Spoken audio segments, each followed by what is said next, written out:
کی معروف دینی، سیاسی اور مذہبی جماعتوں اور ان سے وابستہ قائدین اور رہنماؤں کے مشترکہ اجلاس کے نتیجے میں سامنے آنے والا متفقہ اعلامیہ فی الواقع ملک کی غالب اکثریت کے دل کی آواز ہے، کیونکہ پاکستان ایک اسلامی ریاست ہے اور اس کے قیام کی واحد وجہ بھی بر صغیر کے مسلمانوں کے لیے ایک ایسی مملکت کا قیام و حصول تھا جہاں وہ اپنے دین، نظریے اور ثقافت کی آزادی کے ساتھ عملی زندگی گزارتے ہوئے عصر حاضر کے تقاضوں کی تکمیل کر سکیں۔ قطع نظر اس کے کہ یہ مقصد کہاں تک پورا ہوا، لیکن اس کے باوجود یہ امر طے ہے کہ ریاست کی بنیاد جن نظریات و افکار پر استوار کی گئی تھی، آج بھی مسلمانان پاکستان ان پر کاربند اور دل و جان سے نثار ہیں۔ پس ملک کا نظریاتی رخ اور قوم کا مستحکم دینی مزاج عالمی طاقتوں اور ان کے مقامی گماشتوں سے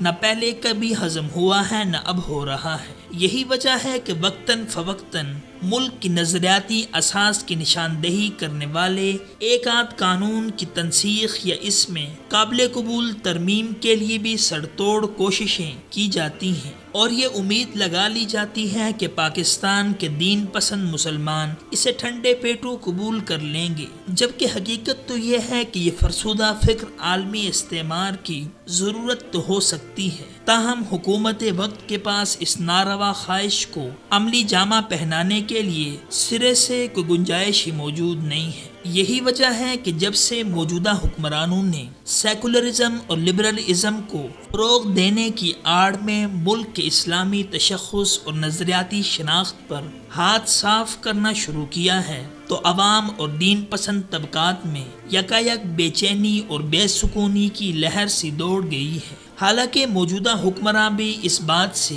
بخوبی واقف ہیں کہ سابق گورنر پنجاب سلمان تاثیر کا جرم بھی یہی تھا کہ اس نے منصب و اقتدار کے زام فاسد میں آ کر غیر ذمہ داری کا ثبوت دیا تھا اور انسداد توہین رسالت کے قانون کو معاذ اللہ علی الاعلان کالا قانون قرار دیا تھا، جبکہ اس حقیقت سے تو انکار کسی کو بھی نہیں ہے کہ پاکستانی معاشرہ ہزار خامیوں اور برائیوں کا حامل ہونے کے باوجود ایسی یاوہ گوئی کو برداشت کرنے کا متحمل نہیں ہو سکتا، جس کا نتیجہ دنیا نے اپنے آنکھوں سے پہلے بھی دیکھ لیا ہے۔ بس ہمارے حکمرانوں، سیاستدانوں اور مقتدر طبقات کو اسی وقت سمجھ لینا چاہیے تھا کہ اسلامیان پاکستان کے جذبات و احساسات سے کھیلنا انہیں کتنا مہنگا پڑ سکتا ہے، کیونکہ مسلمانان پاکستان سب کچھ برداشت کر سکتے ہیں مگر اپنے محبوب آقا صلی اللہ علیہ وسلم کی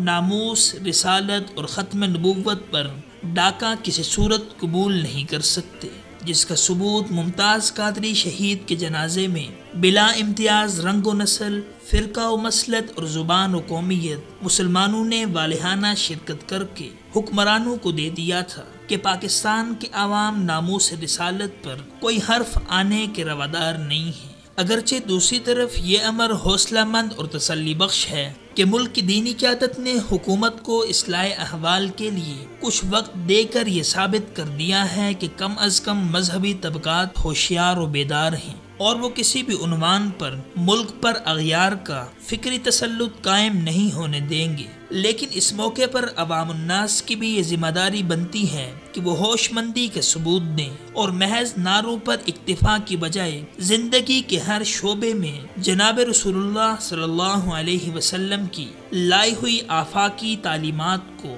نافذ کرنے کی سعی کریں، کیونکہ یہی وہ طریقہ ہے جس سے ہم اغیار کی سازشوں کو ناکام بھی بنا سکتے ہیں اور مؤثر جواب بھی دے سکتے ہیں۔